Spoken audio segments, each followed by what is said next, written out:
J'espère que vous allez bien, j'espère que vous vous portez bien.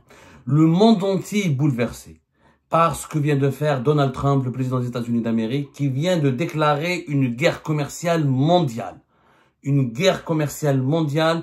Les États-Unis d'Amérique viennent d'imposer depuis 24 heures, depuis avant-hier plus exactement, mais avec les décalages d'horaire, ça nous a pris un peu de temps pour analyser tout ce qui s'est passé, tellement c'est inédit dans l'histoire de l'humanité. C'est la première fois qu'un pays, que la première puissance économique au monde, qui était d'habitude le premier bénéficiaire et le pilier et le garant et le régulateur à la fois du marché économique mondial ou du commerce international, vient de déclarer une guerre commerciale en imposant des droits de douane réciproques très lourds avec le reste du monde. Les États-Unis d'Amérique de Donald Trump viennent d'imposer des surtaxes importantes à de très nombreux pays à travers le monde, à plus de 180 pays à travers le monde. Tous les territoires du monde sont tous les pays, y compris les territoires. Il y a des pays, il y a des territoires qui sont peut-être pas encore indépendants, qui sont pas indépendants, qui sont rattachés à d'autres pays. Même des territoires qui sont pas indépendants et rattachés à des pays ont été sanctionnés par l'administration américaine qui a imposé des nouveaux droits de douane.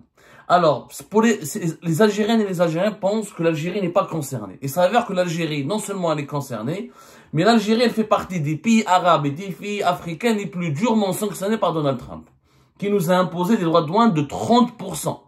Ce qui est quand même énorme et ce qui va pénaliser énormément les échanges commerciaux entre l'Algérie et les États-Unis d'Amérique. L'Algérie et les États-Unis d'Amérique ont des rapports importants. L'Algérie fait partie, les États-Unis d'Amérique font partie des 10 clients de l'Algérie. Bon, on en parlera plus tard des impacts concrets sur les exportations algériennes et les importations algériennes, mais surtout les exportations, parce que ce sont des droits de douane, c'est-à-dire que pour vendre et exporter ces marchandises ou ces services vers le marché américain, on sera obligé de s'acquitter d'un nouveau droit de douane, de nouvelles taxes. Ces taxes pour l'Algérie sont de 30% en moyenne. Ça veut dire que si on compare avec les autres pays africains et arabes, l'Algérie fait malheureusement partie des pays africains et arabes les plus durement sanctionnés par les États-Unis d'Amérique. Alors, d'abord, pourquoi ces sanctions? On va aller étape par étape. Pourquoi ces sanctions? Parce que les masses médias disent tout et n'importe quoi et malheureusement, dans le monde médiatique d'aujourd'hui, il y a trop de subjectivité et un manque d'objectivité et on passe beaucoup plus par le sensationnalisme que par la pédagogie et l'analyse. Il faut savoir que Donald Trump, en arrivant au pouvoir, déjà, ce qu'il est en train de faire, c'est pas une surprise en soi. Ce qui est une surprise, c'est l'ampleur de cette guerre commerciale. C'est l'ampleur de ces sanctions. En réalité, Donald Trump a voulu sanctionner les pays avec lesquels les États-Unis d'Amérique s'estiment perdantes sur le plan économique. Et Donald Trump a promis ces sanctions, ou il a promis d'utiliser l'arme des droits de douane, bien avant lorsqu'il était en campagne pour les élections présidentielles américaines. Il est arrivé, il a été intronisé ou désigné à la tête de l'État, à la tête des États, à la Maison Blanche en janvier 2025. Il a attendu donc début avril 2025, le temps de s'installer, le temps de peaufiner cette arme économique, le temps de mettre en place tout le dispositif qu'il voulait utiliser pour lancer une guerre commerciale contre les pays partenaires, y compris des pays amis, mais avec lesquels les États-Unis d'Amérique ont perdu, s'estiment perdantes sur le plan économique, sur le plan des échanges commerciaux. Donald Trump, il a un économiste qui travaille pour lui, qui est son cerveau, qui s'appelle Stephen Meran, qui est le président du Conseil économique de Donald Trump. C'est ce Stephen Meran qui a inspiré Donald Trump et qui l'a convaincu de lancer cette guerre commerciale et d'utiliser l'arme des droits de douane pour rééquilibrer les échanges économiques et commerciaux entre les États-Unis d'Amérique et le reste du monde. Il faut savoir que les États-Unis d'Amérique, ils ont un problème. C'est qu'on a toujours, depuis 1944, depuis les accords de Bretton Woods, l'économie mondiale repose sur les États-Unis d'Amérique et sur le dollar. Le dollar constitue plus de 54% de la vente des exportations mondiales. Le dollar, c'est 88% dans le marché des transactions de devises internationales. Le dollar, c'est plus de 72% des réserves des banques centrales dans le monde.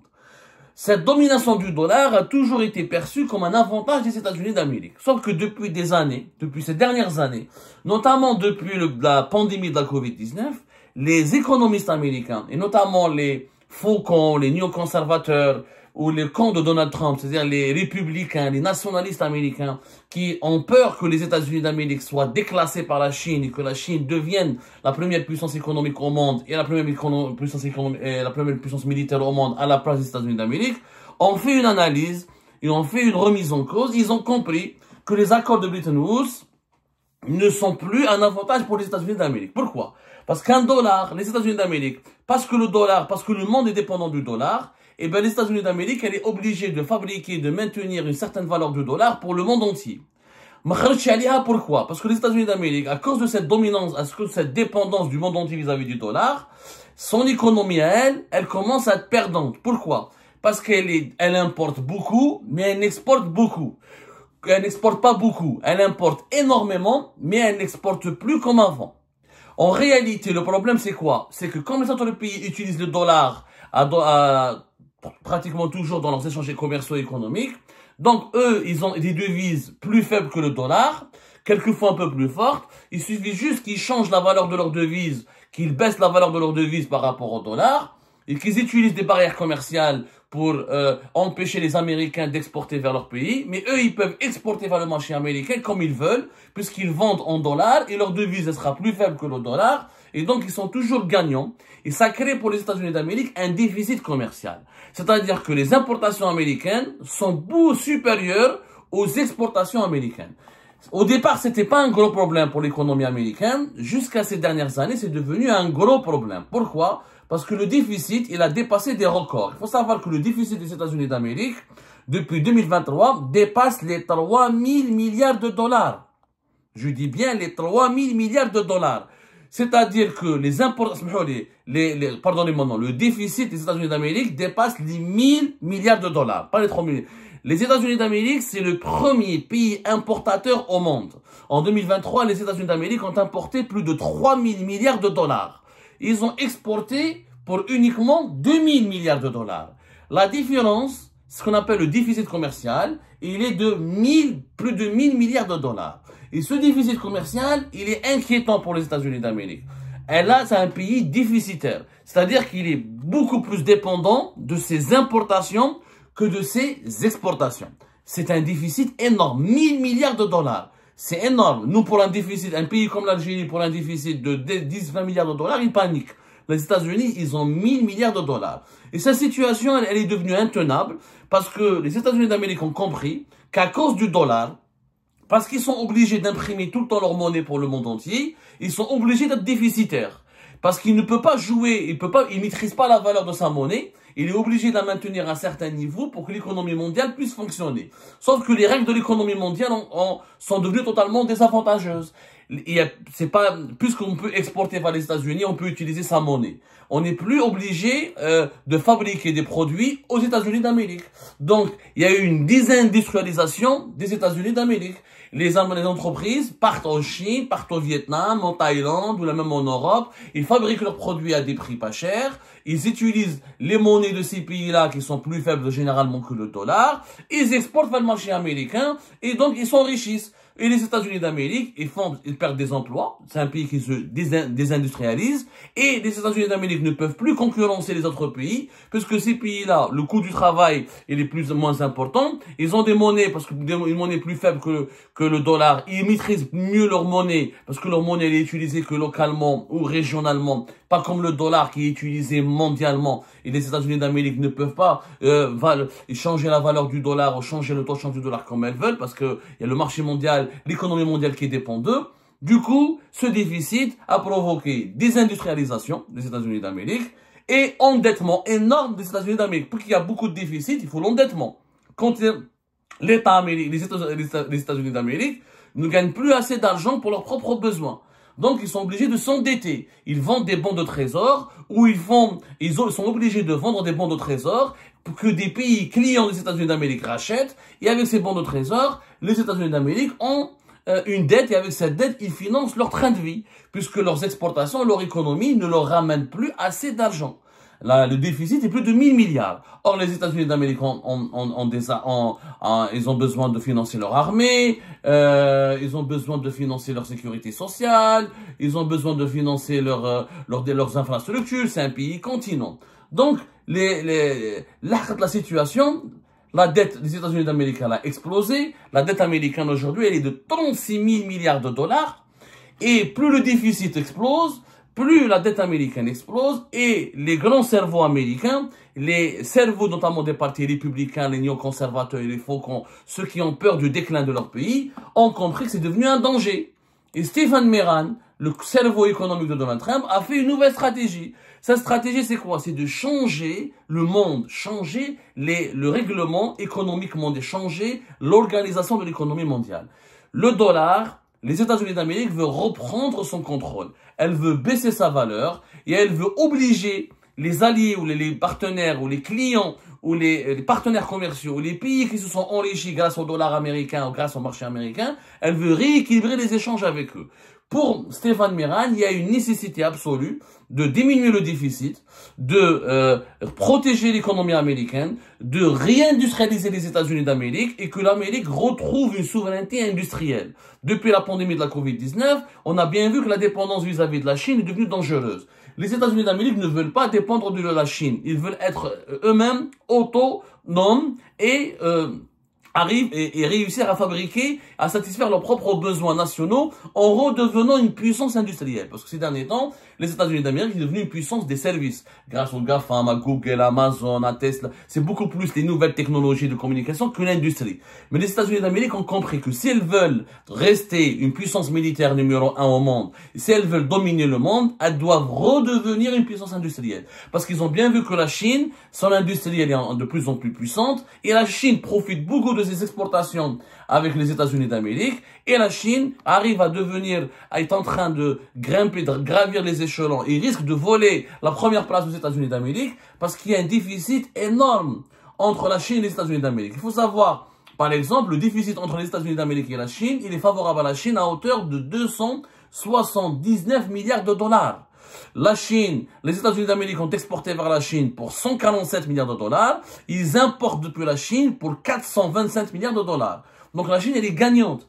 Gagnante, elle vend en dollars. La valeur la Chine, elle change sa monnaie pour diminuer la valeur de sa monnaie par rapport au dollar. Donc elle exporte beaucoup plus facilement. Le coût du travail, il est moins élevé parce que la monnaie chinoise, elle est moins élevée. Et Donald Trump et ses conseillers estiment que les Chinois sont pas corrects. C'est-à-dire que eux, ils taxent les produits américains et les Chinois, eux, ils arrivent à exporter plus facilement vers les États-Unis d'Amérique sans payer beaucoup de taxes. Donc, Donald Trump a créé un nouveau dispositif avec son conseiller économique Stephen Meran. Il a pris tous les pays du monde, un par un. Il a calculé le déficit commercial avec ces pays. Les pays avec lesquels les États-Unis d'Amérique ont un déficit commercial important, c'est-à-dire les pays avec lesquels les États-Unis d'Amérique sont perdantes, les pays avec lesquels ils exportent plus vers l'Amérique qu'ils importent vers l'Amérique, c'est-à-dire les pays où les importations américaines sont supérieures aux exportations américaines, donc ces pays-là sont jugés hostiles et dangereux pour l'économie américaine et il les a sanctionnés. C'est un calcul inédit dans l'histoire. C'est pas parce que plusieurs économistes sont en train de l'expliquer en ce moment. Ce qu'il a fait Stephen Meran, il a pris plutôt le montant du déficit commercial des États-Unis d'Amérique avec chaque pays. Il a divisé ce montant par le montant des importations américaines. Et ils ont trouvé le pourcentage qui permet aux États-Unis d'Amérique d'imposer le nouveau pourcentage, le nouveau montant qui doit être utilisé pour taxer les produits importés depuis les pays avec lesquels les États-Unis d'Amérique ont des déficits commerciaux.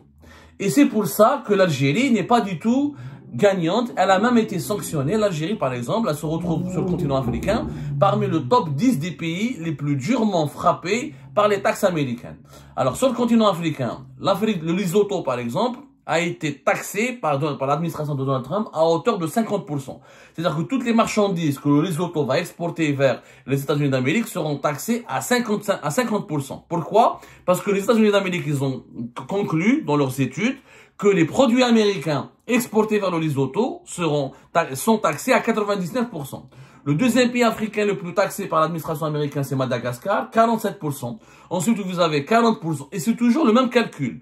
Plus un pays et taxe les produits américains, et plus un pays il a un déficit commercial favorable à lui et défavorable à l'économie américaine, et ben ce pays se retrouve épinglé et sanctionné par les États-Unis d'Amérique. Donc, dans le top 10 des pays africains les plus sanctionnés par les taxes américaines, nous avons l'Algérie, l'Afrique du Sud, la Tunisie, le Lesotho, Madagascar, Maurice, Botswana, Angola, Libye, Afrique du Sud, l'Algérie, ensuite la Tunisie. L'Algérie est à la 8e place, 30%.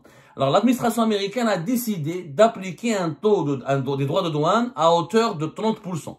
Ça veut dire que toutes les marchandises et toutes les exportations algériennes qui vont toutes les marchandises que l'Algérie va exporter vers le marché américain seront taxées ou surtaxées désormais à hauteur de 30%. Pourquoi? Parce que les États-Unis d'Amérique, l'administration Donald Trump et le bureau économique de l'administration, les services économiques de l'administration de Donald Trump ont conclu que l'Algérie, sur la base de leurs études, taxe les produits américains à hauteur de 59%. Mais le calcul est encore pas au niveau des droits de douane. Encore une fois, il faut comprendre, il faut aller voir le déficit commercial. L'Algérie, il est un des rares pays arabes. Il faut savoir que l'Algérie, il est un des rares pays arabes, et africains d'ailleurs, qui a un excédent commercial favorable. C'est-à-dire que l'Algérie exporte plus vers vers les États-Unis d'Amérique que ce qu'elle importe. En 2023, les échanges économiques entre l'Algérie et les États-Unis d'Amérique ont été de 3,4 milliards de dollars. L'Algérie a un excédent commercial de 1,5 milliard de dollars. C'est-à-dire que la différence entre les exportations algériennes et ces importations algériennes depuis le marché américain sont de 1,5 milliard de dollars. Donc l'Algérie, elle est gagnante. C'est l'un des rares pays qui est gagnant. C'est pour ça qu'elle a été, comme elle est gagnante, comme elle exporte plus vers l'Amérique que ce qu'elle importe, donc Donald Trump a estimé que l'Algérie a un rapport, c'est un pays hostile, c'est pas un bon ami, puisque l'Algérie vend beaucoup de produits, elle vend des produits aux États-Unis d'Amérique, mais elle n'importe pas assez de produits américains. Et du coup, il y a un déséquilibre dans les rapports économiques.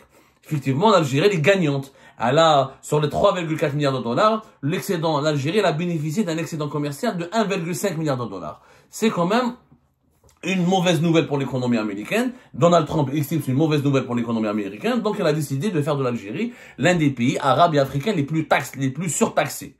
Par contre, les autres pays arabes, ils n'ont pas d'excédent commercial. Par exemple, le Maroc, pays voisin, il a 7,2 milliards de dollars d'échanges économiques.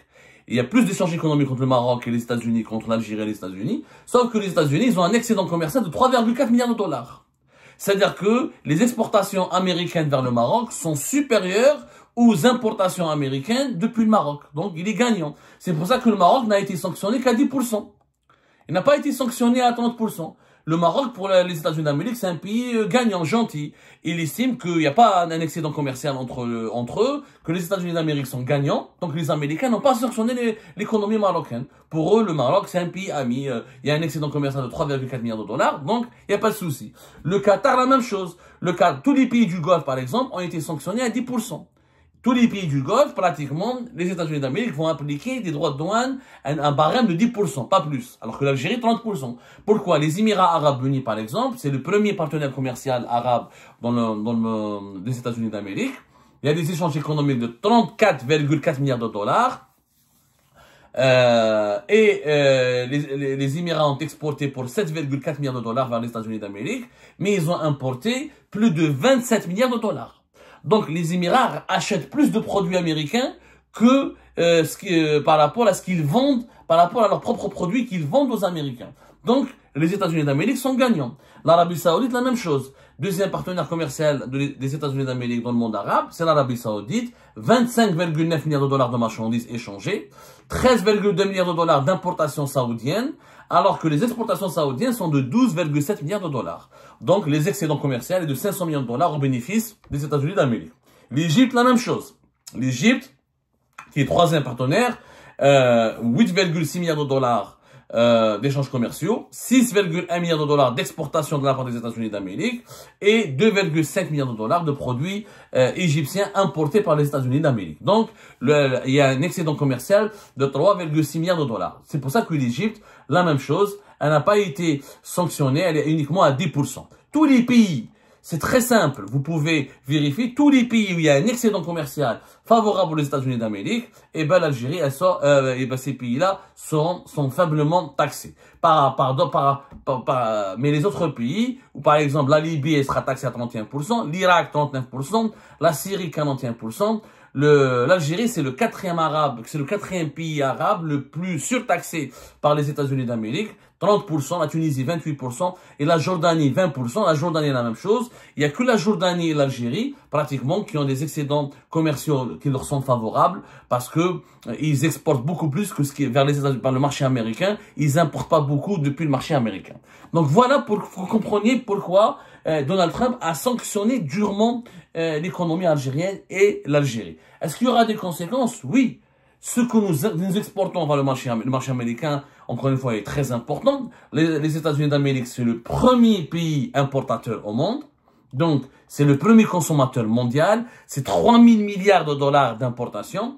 Donc, ça va pénaliser les exportateurs algériens. Et d'autant plus que nous, on a voulu se rapprocher des États-Unis d'Amérique récemment, qu'on a voulu leur faire les yeux doux, qu'on a voulu améliorer nos échanges économiques avec eux. On verra dans la prochaine émission c'est quoi les conséquences, qu'est-ce qu'on exporte vers les États-Unis d'Amérique et comment on peut faire maintenant. En réalité, Donald Trump, il est intelligent. Il frappe, ensuite il ouvre la porte aux négociations. Si les pays qui ont été sanctionnés ne veulent pas, n'acceptent pas leurs sanctions, il faut qu'ils négocient avec Donald Trump. Comment on négocie? Il faut acheter plus de produits américains. Il faut rééquilibrer la balance commerciale. Les États-Unis d'Amérique veulent un équilibre. Je t'ouvre mon marché, mais tu achètes aussi, mais tu m'ouvres ton marché. Il n'est pas question que moi, j'achète tes produits et toi, tu m'achètes pas mes produits. Donc, si on arrive à rétablir un rapport économique équilibré avec les États-Unis d'Amérique, on pourrait renégocier ses droits de douane et bénéficier éventuellement de 10% uniquement, comme les pays du Golfe ou comme le Maroc, au lieu d'être surtaxé à hauteur de 30%, ce qui va pénaliser lourdement les exportations algériennes.